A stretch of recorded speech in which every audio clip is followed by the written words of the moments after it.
ಹಾವೇರಿಯಲ್ಲಿ ಜನವರಿ 26ರಂದು ನಡೆಯುವ ವರದಾ ಬೇಡ್ತಿ ಯೋಜನೆ ಸಕಾರದ ಜನಜಾಗೃತಿ ಸಭೆಗೆ ಆಹ್ವಾನಿಸಿರುವ ಭಿತ್ತಿಪತ್ರವನ್ನ ಹಾನಗಲ್ಲಿನಲ್ಲಿ ಪ್ರವಾಸಿ ಮಂದಿರದಲ್ಲಿ ಬಿಡುಗಡೆಗೊಳಿಸಲಾಯಿತು ಹಾಗೂ ಪಟ್ಟಣದಾದ್ಯಂತ ಭಿತ್ತಿಪತ್ರಗಳನ್ನು ಅಂಟಿಸಿ ಎಲ್ಲ ರೈತರು, ಮುಖಂಡರು, ಜನಪ್ರತಿನಿಧಿಗಳು ಪಾಲ್ಗೊಂಡು ಮುಂದಿನ ಹೋರಾಟದ ರೂಪುರೇಷೆಗಳಿಗೆ ಸಹಕರಿಸುವಂತೆ ರಾಜ್ಯ ವರದಾ ಬೇಡ್ತಿ ಹೋರಾಟ ಸಮಿತಿ ಉಪಾಧ್ಯಕ್ಷ ವಿನಾಯಕ್ ಕುರುಬರ ಕರೆ ಕೊಟ್ಟಿದ್ದಾರೆ.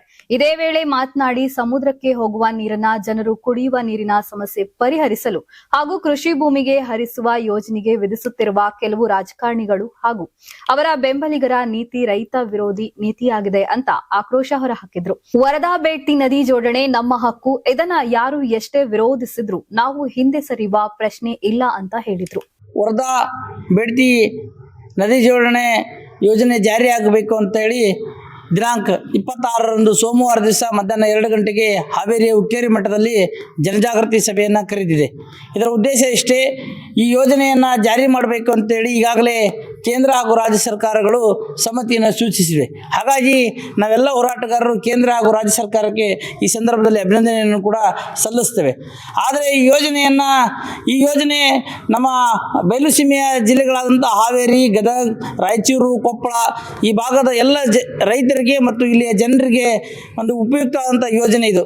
ಈ ಯೋಜನೆಯನ್ನು ಜಾರಿ ಮಾಡಬೇಕು ಅಂತ ಹೇಳಿ 1994ರಿಂದ ಈ ಯೋಜನೆ ಪ್ರಸ್ತಾಪ ಇದ್ದು ಈಗಾಗಲೇ ಈ ಯೋಜನೆ ಮುನ್ನೆಲೆಗೆ ಬಂದಿದ್ದು, ಈ ಯೋಜನೆ ಜಾರಿ ಮಾಡಲಿಕ್ಕಾಗಿ ಕೇಂದ್ರ ಹಾಗೂ ರಾಜ್ಯ ಸರ್ಕಾರ ತನ್ನ ಇಚ್ಛಾಶಕ್ತಿಯನ್ನು ಒಳಗೊಂಡಿದೆ. ಹೀಗಾಗಿ ಈ ಯೋಜನೆ ಜಾರಿಯಲ್ಲಿರುವಂಥ ಸಂದರ್ಭದಲ್ಲಿ DPR ಅನ್ನು ಸಿದ್ಧಪಡಿಸಲಿಕ್ಕೆ ರಾಜ್ಯ ಸರ್ಕಾರ ಮತ್ತು ಕೇಂದ್ರ ಸರ್ಕಾರ ಸೂಚನೆ ನೀಡಿದೆ. ಆದರೆ ಇವತ್ತು ನಮ್ಮ ಶಿರ್ಸಿ ಭಾಗದ ಜನ ಇದನ್ನು ವಿರೋಧ ಮಾಡ್ತಾ ಇರುವಂಥದ್ದು ಸರಿಯಲ್ಲ. ಯಾಕಂತಂದರೆ ಇದು 4-5 ಜಿಲ್ಲೆಯ ಜನರ ಜೀವನದ ಪ್ರಶ್ನೆ ಇದೆ, 4-5 ಜನರ ರೈತರ ಪ್ರಶ್ನೆ ಇದೆ, 4-5 ಜಿಲ್ಲೆಯ ಜನರ ಕುಡಿಯುವ ನೀರಿನ ಪ್ರಶ್ನೆ ಇದೆ. ಶಿರ್ಸಿ ಭಾಗದ ಜನರು ಕೇವಲ ತಮ್ಮ ಸ್ವಾರ್ಥ ಉದ್ದೇಶಕ್ಕೋಸ್ಕರ ಈ ಯೋಜನೆ ಜಾರಿಗಾಗಿ ವಿರೋಧ ವ್ಯಕ್ತಪಡಿಸಿರುವಂಥದ್ದು ಸರಿಯಲ್ಲ. ನಮಗೂ ಕೂಡ ಅರಣ್ಯದ ಬಗ್ಗೆ, ವನ್ಯಜೀವಿಗಳ ಬಗ್ಗೆ, ವನ್ಯ ಸಂಪತ್ತಿನ ಬಗ್ಗೆ ನಮಗೂ ಕೂಡ ಅದರ ಬಗ್ಗೆ ಕಾಳಜಿ ಇದೆ, ಪ್ರೀತಿ ಇದೆ. ಆದರೆ ಅದನ್ನು ನೆಪ ಇಟ್ಟುಕೊಂಡು ಈ ಯೋಜನೆ ವಿರೋಧ ಪಡಿಸುವಂಥದ್ದು ಸರಿಯಲ್ಲ. ಹೀಗಾಗಿ ನಾವು ಈ ಮೂಲಕ ಈ ನಮ್ಮ ಜಿಲ್ಲೆಯ ಜನರನ್ನು ಒಂದು ಜನಾಗೃತಿ ಸಭೆಯನ್ನು ಕರೆದಿದ್ದೇವೆ. ಹಾಗಾಗಿ 26ನೇ ತಾರೀಕು ಮಧ್ಯಾಹ್ನ 2 ಗಂಟೆಗೆ ಹುಕ್ಕೇರಿ ಮಠದಲ್ಲಿ ಏನು ಜನಜಾಗೃತಿ ಸಭೆ ನಡೀತಿದೆ, ಈ ಸಭೆಗೆ ನಮ್ಮ ಹಾವೇರಿ ಜಿಲ್ಲೆಯ ಎಲ್ಲ ರೈತರು, ಕಾರ್ಮಿಕರು, ವಿದ್ಯಾರ್ಥಿಗಳು, ಯುವಜನರು ಎಲ್ಲರೂ ಕೂಡ ಭಾಗವಹಿಸಿ ಈ ಜನಜಾಗೃತಿ ಸಭೆಯನ್ನು ಯಶಸ್ವಿಗೊಳಿಸಬೇಕಂತ ವಿನಂತಿ ಮಾಡಿಕೊಡ್ತೇವೆ.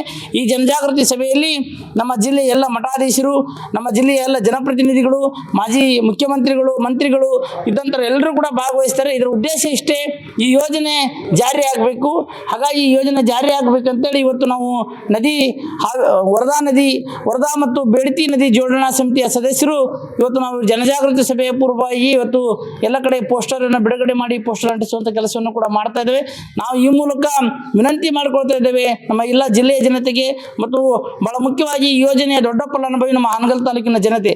ಹಾಗಾಗಿ ಈ ಒಂದು ಜನಜಾಗೃತಿ ಸಭೆಯಲ್ಲಿ ನಮ್ಮ ತಾಲೂಕಿನ ಜನ ಹೆಚ್ಚಿನ ಸಂಖ್ಯೆಯಲ್ಲಿ ಪಾಲ್ಗೊಳ್ಳಬೇಕು ಮತ್ತು ಪಾಲ್ಗೊಂಡು ಈ ಮೂಲಕ ಕೇಂದ್ರ ಮತ್ತು ರಾಜ್ಯ ಸರ್ಕಾರಕ್ಕೆ ಒಂದು ಸ್ಪಷ್ಟವಾದಂಥ ಸಂದೇಶವನ್ನು ಕೊಡಬೇಕು. ಈ ಯೋಜನೆ ಜಾರಿ ಮಾಡುವವರೆಗೂ ಕೂಡ ನಾವು ನಿರಂತರವಾದಂಥ ಹೋರಾಟ ನಡೆಸುತ್ತೇವೆ. ಧನ್ಯವಾದಗಳು. ಬೇಡ್ತಿ ವರದಾ ನದಿ ಜೋಡಣಾ ಸಮಿತಿಯ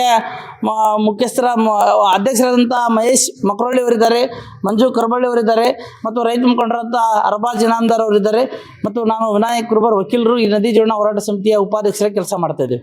ನೀವು ಸಣ್ಣ ಆಗಬೇಕಲ್ವಾ? ಅದು ಒಂದು ಉತ್ತಮ ಆಹಾರದಿಂದ ಸಣ್ಣ ಆಗಬೇಕಲ್ವಾ? ಪ್ರತಿದಿನ ನಮ್ಮ ಜೀನಿ ಸ್ಲಿಮ್ನ ಯೂಸ್ ಮಾಡಿ ಯಾವುದೇ ಸೈಡ್ ಎಫೆಕ್ಟ್ ಇಲ್ದಂಗೆ ನೀವು ಸಣ್ಣ ಆಗ್ತೀರಾ.